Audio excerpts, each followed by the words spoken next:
And everyone, welcome on this chilly and chilly and snowy morning. Glad that you're able to attend our webinar. I think we have some great information to talk to you about, and as well as demonstrate.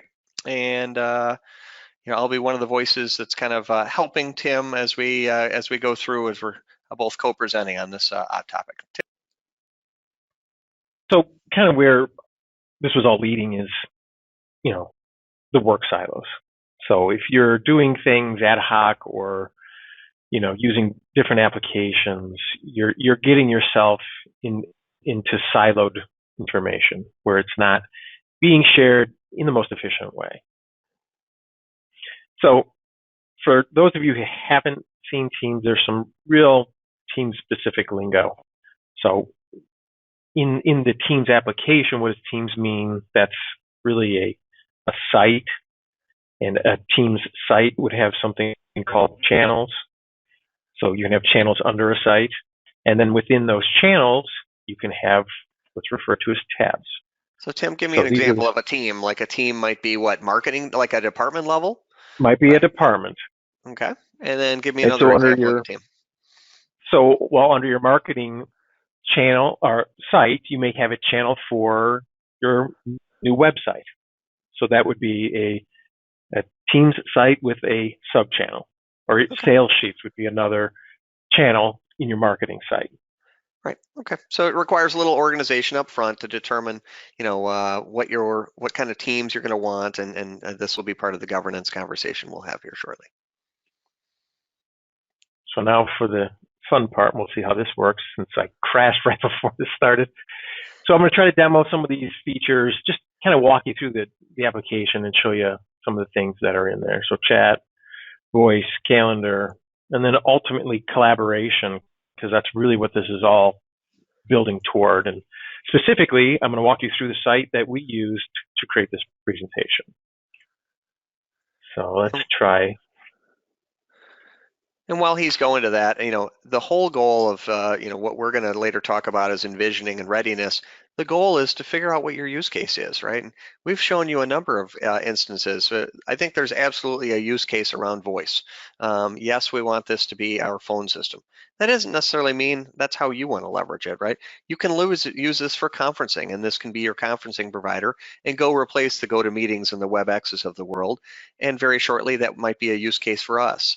Tim's going to show you some other use cases that are maybe more around collaboration areas or departmental level use. So, Tim. So starting out, this is my activities application on the application bar. It just kind of gives you recent things that have happened. So I had a voicemail, I had a chat with Bruce, right? I missed a call. And this window up here is actually the call that I'm in right now. So I was interested to see how that was going to present itself. Thank goodness it's small. Yeah. Yeah. So under chats, you have your recent chats, you have your contacts. We were working together on this presentation.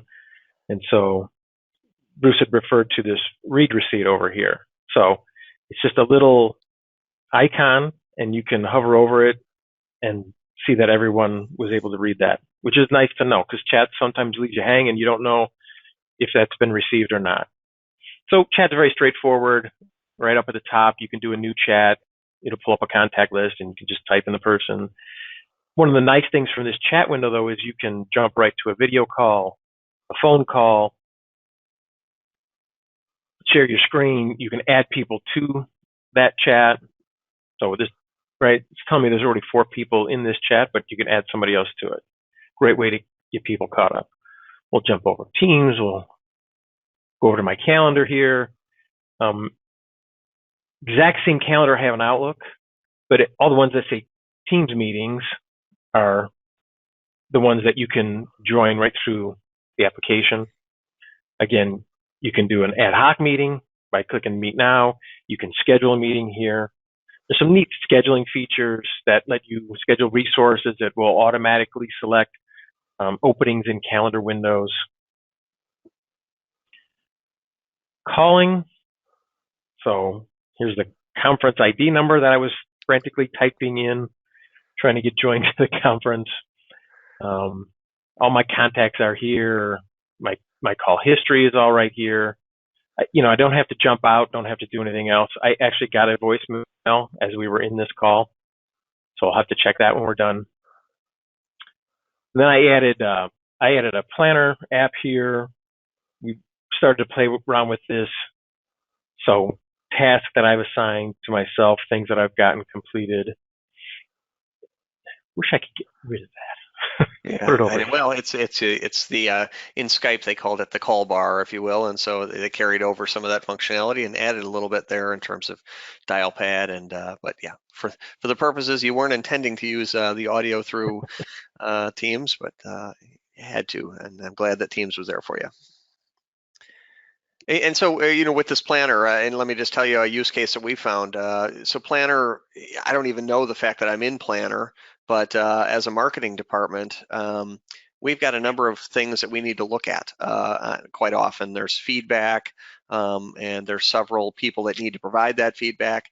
From from that perspective, it's quite handy to have something that shows you who has provided feedback and keep all the feedback and the original document all in one location. So Teams has been extremely valuable in that regard, and under the hood, it happens to be using Planner, which is built into your Office 365 plans too. So here's our customer demo Teams site, and under there we have a Teams webinar channel. Every channel by default gets a tab for posts. So all the information that has been posted to this channel since we started working on this presentation is right here. So another neat thing that I like about channels is that they have a unique email address. So if you have an email you think it's important to share for that topic, you can just send the email, and that's what this was right here. I forwarded an email to the team site, and it shows right up in that conversation stream. As I added tabs and we had meetings, all that information shows up here. Bruce and I were playing around with it. We recorded part of our meeting. And now if you missed the meeting, you could come back and watch that recording right from here and find out what you missed. So another standard tab for every site is files. So again, here's the email messages. They go right into that folder. We were looking at some scenarios, so I put a folder in there and put a bunch of different scenarios in there, and just information we collected as we were working toward this final document. And we use organizationally OneNote a lot, so I added a OneNote tab at the top, and so we have a shared OneNote document where we're keeping our notes. We started out with an agenda. We threw in some pictures that we're thinking about using for the presentation. Thing I really like here is that I can open this OneNote notebook in the standalone OneNote application. So I can switch between my workbook and this shared workbook. Sometimes there's just features that are easier to use when you're using the standalone application, but everything just shows up here. So we added some stats and links, and so all of our information for this is right here. There's the planner, which we talked about. So we set some tasks, collecting material, our first review. When you have outstanding tasks like this, you keep getting emails reminding you you've got a task that hasn't been completed yet. And then we were going to try to demo like a third-party integration, and this leads into governance, which is coming up. I don't have the ability to add a third-party app, so trying to keep a handle on things. You don't want people just randomly adding third-party apps to your team site, so I wasn't able to do that. Yeah, that's one of about 50 plus, dials that you may want to turn, right? Who should be authorized to turn on third-party apps, right? And so I think we've got a slide coming up on that pretty shortly, but it's there's a number of things that you might want to consider, and that's part of our goal is to help you walk through that consideration process. The only thing I'd emphasize back on what Tim was showed there was so our use case there was around an activity, right? In this case, producing this webinar. Yours might be around something else, a project, or could be around a virtual team that got formed to execute some item. those are great opportunities to kind of give the virtual team a capability to, put everything in one spot. And the meeting notes, I mean, everyone's so it's when you have 10 people that are taking their own individual meeting notes, it really does a disservice to the team.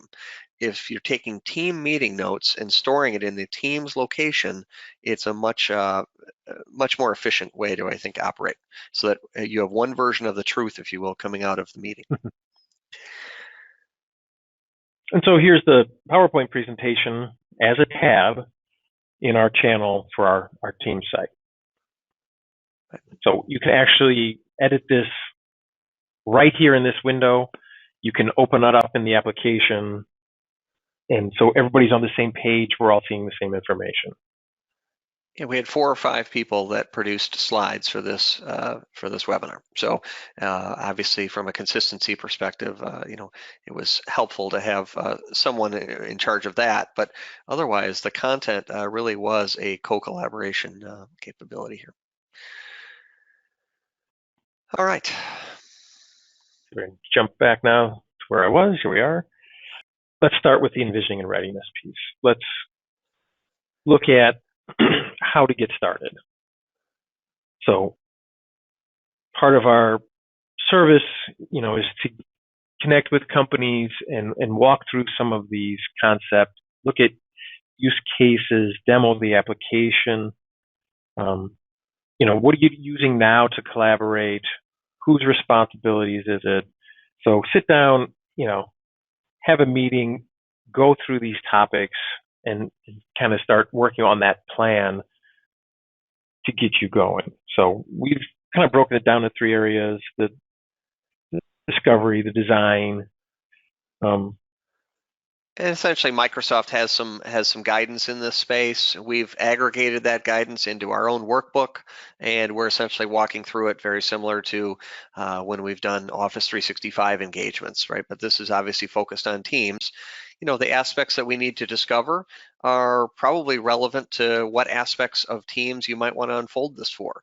Are you looking to look at this for a voice replacement and so forth? So a lot of these are kind of intertangled, similar to the design and the readiness. There are 3 individual areas that we need to do as tasks to kind of make this all come together and make sure that the footing that you're on, as well as the path that you're heading, is something that's risk-free and your eyes wide open. And in terms of the readiness, there's a lot of integration with Teams, so we need to make sure that your environment is healthy, your Office 365 is secure, that Exchange and SharePoint on the back end are working the way they're supposed to be.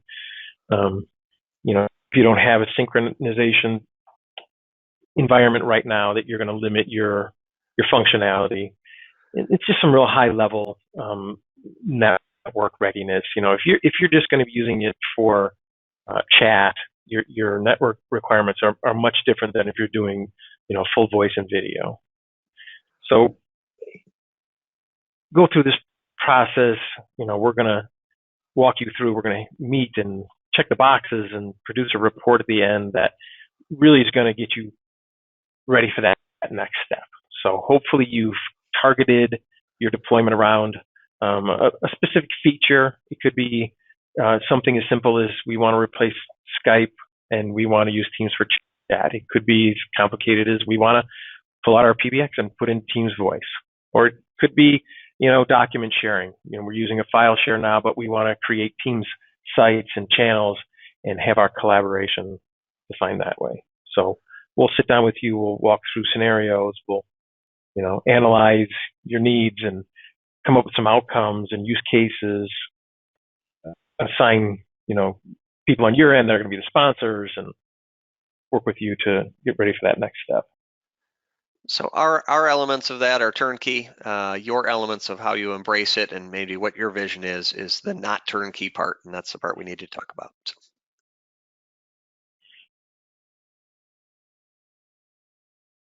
So you can go to our website. You can, click the Get Started button, put some information in. That'll generate a ticket for us to, do that engagement and follow through and see what you want to do.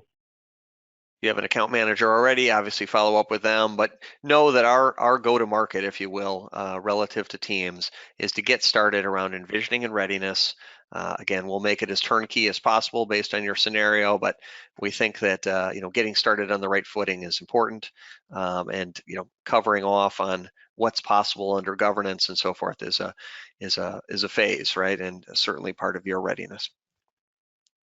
All right, All based on right. timing, certainly appreciate everyone joining. Hopefully it looks like our next webinar on March 12th is going to be either is around use cases. Appreciate everyone's input. We'll certainly bring our use cases and kind of have them in an organized fashion, demo them, and look forward to your attendance.